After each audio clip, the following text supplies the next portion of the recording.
Welcome to Pop Music at QE. This is the first of several videos I'll be sharing with you over the course of the first term, just to give you an introduction into some of the kind of musical terminology and the theory behind what we're doing in class.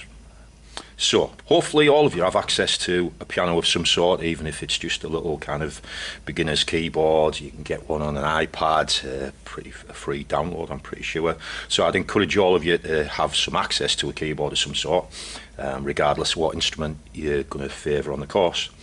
And I think it's just a good way, when you see the keyboard, you get to kind of understand some of the things we talked about in class a little bit more. And I'd encourage you to either revisit this video a couple of times if this is brand new to you, and try kind of playing some of these things in your own time.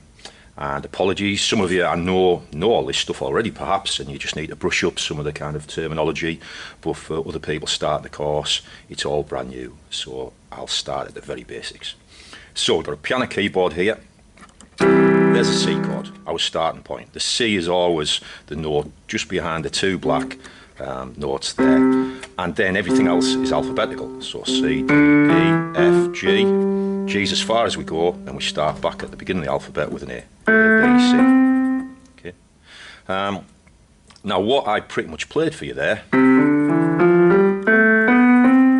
is what we call a musical scale.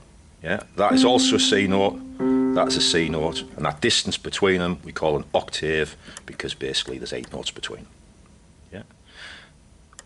That scale I'm playing for you now, you might know as the kind of do, re, mi scale, is our major scale.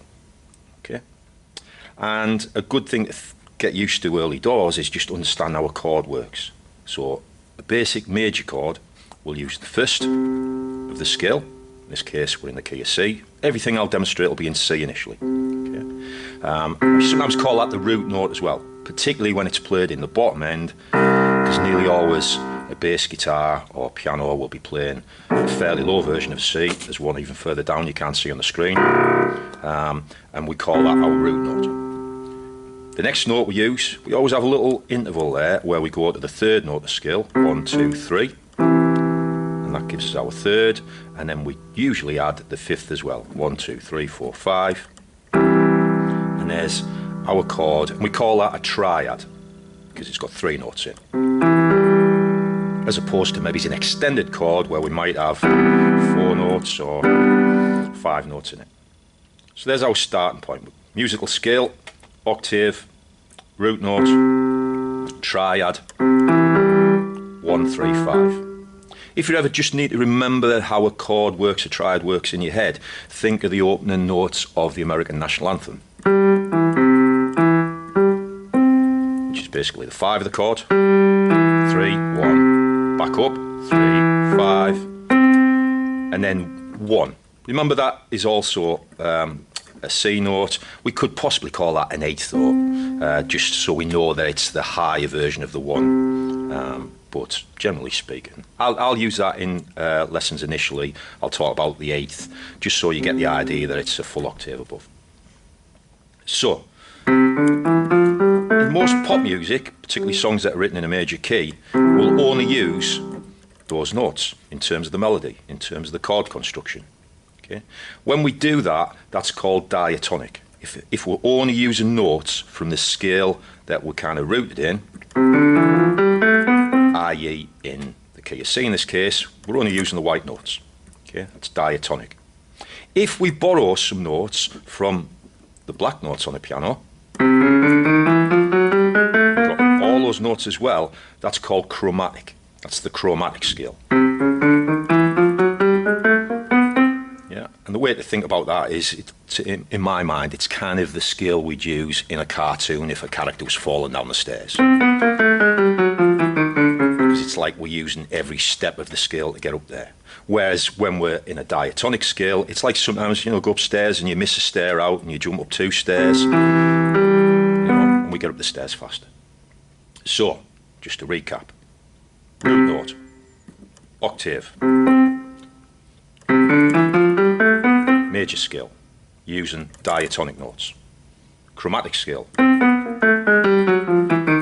using every note that we've got. We can also talk about whether a piece of music is ascending or descending. there's two words that might be useful as well. So, we can play a chord just by sustaining the notes. And in our head, we might be counting a bar, like a 1, 2, 3, 4, 2, 3, 4, 1, 2, 3, 4, and just sustaining the notes. We could play a rhythm and have a slightly more staccato approach. 1, 2, and 3, and 4. So staccato, sustain, two of the words. Or we could play the chords like an arpeggio. An arpeggio is where we play each note in turn. Because we often have 4 beats in a bar, it might be that we have to use our top note as well. 1, 2, 3, 4, 5, 6, 1, 2, 3, 4, 5, 6. I'm actually playing in 6/8 time. 1, 2, 3, 4, 5, 6, 1, 2, 3, 4. So sometimes we might be on the guitar, for instance, or on the piano. I might suggest that you play the chord pattern in arpeggios. There's a well-known kind of piano arpeggio that lots of people know, which is this.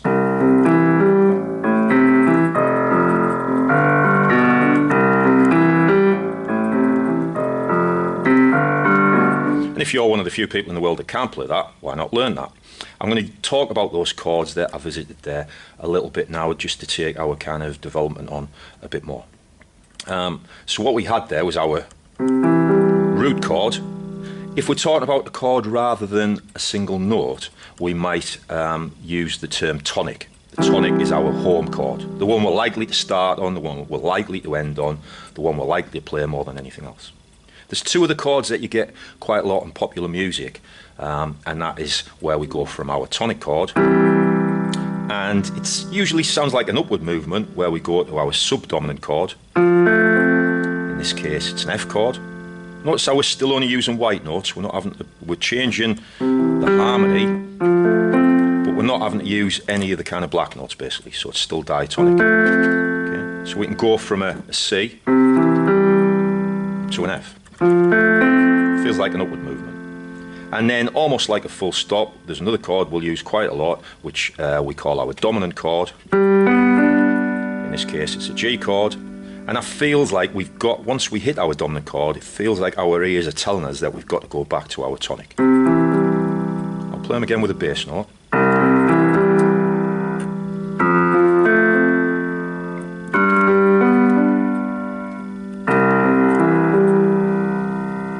And another way of maybe remembering like this pattern, which is basically our 1 chord, tonic, to our 4 chord, 1, 2, 3, 4, subdominant, up to our 5 chord, 1, 2, 3, 4, 5, dominant chord, is the chord pattern that you get in songs like Twist and Shout or La Bamba.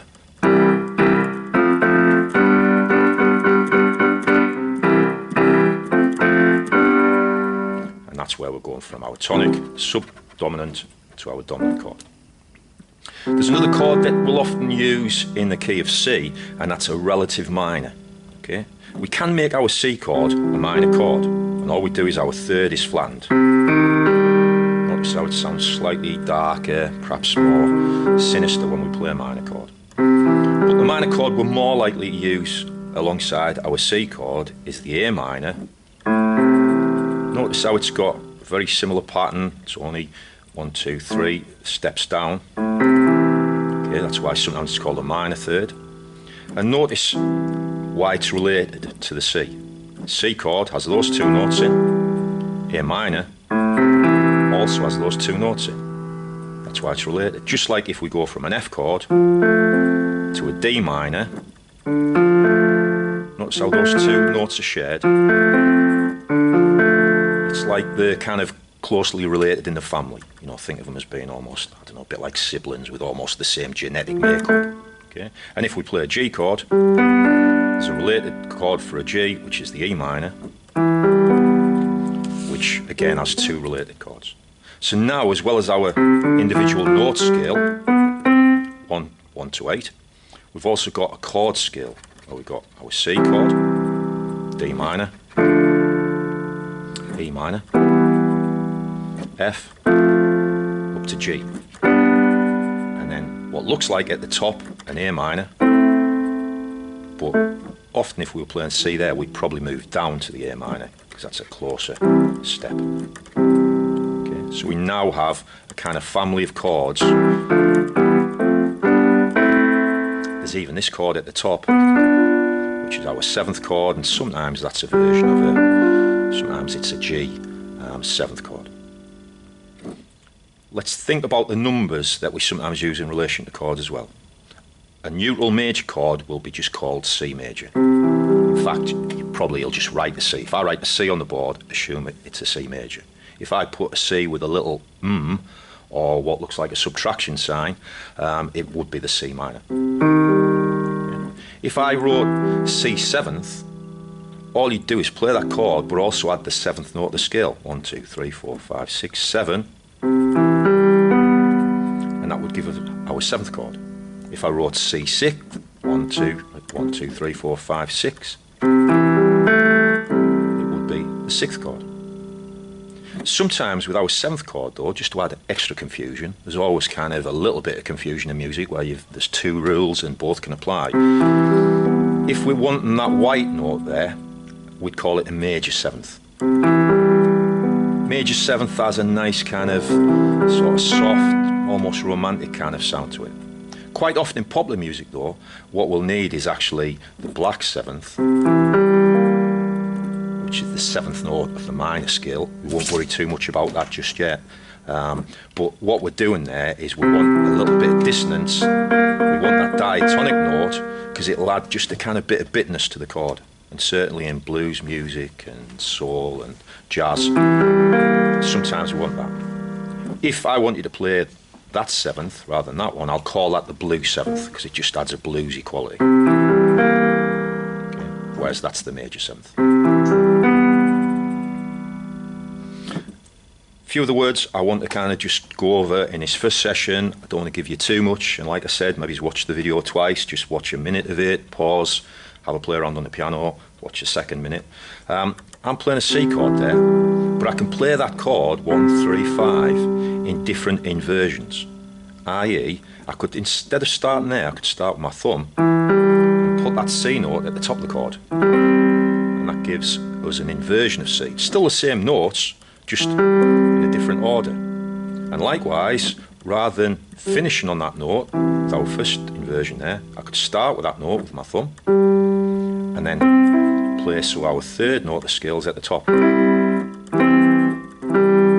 And it sounds like we're creating almost a bit, we're not changing the chord, but it sounds like we're almost creating a bit of melody by changing those chord inversions. And the reason why we might use those also is, if I go from a C chord to an F, it's kind of quite a big jump physically, and also to our ears, feels like we're jumping up kind of quite a big step. But instead of that inversion of an F, our first inversion, I could play that version of an F. And it's a smoother change. Can you see how I can keep my thumb in that position and just move up 2 steps? And think about Oasis are in the news at the minute. Think about the start of Don't Look Back in Anger.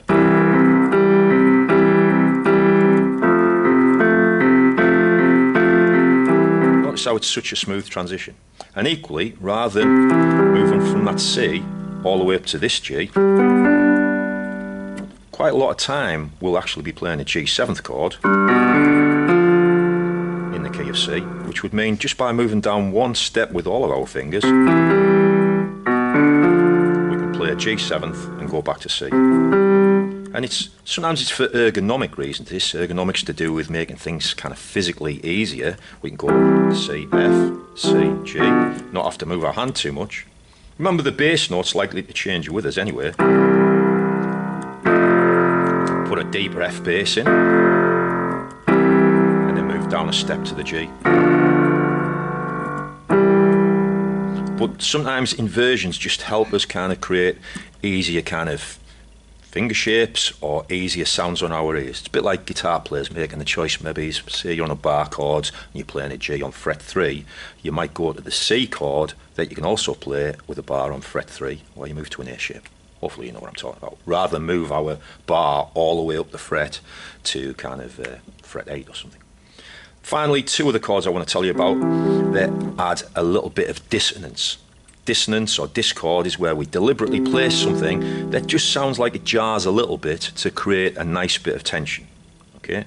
Not necessarily cluster chords that are just kind of almost noise. Sometimes we might make a chord and just by changing one of those notes and using a black note, we can create a little bit of tension.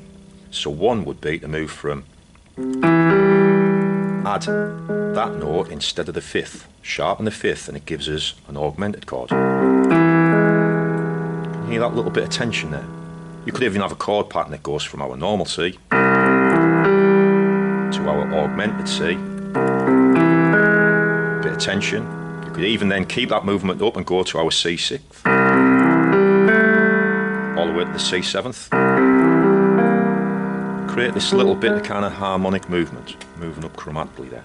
The other chord that we might use from time to time is a diminished chord. And that's where both of these notes, our 3rd and 5th, are going to be flattened to a black note. Notice how much more kind of sinister that sounds. A full diminished chord might also put the 6th in as well.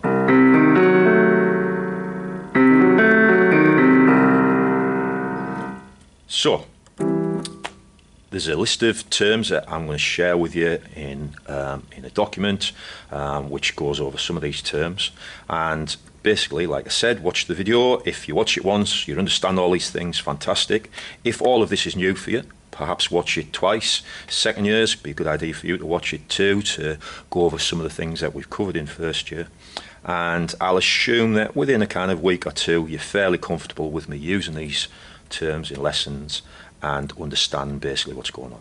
And of course, if at any point you don't and you can't remember to shout out and let us know, and I can go over it in lessons too.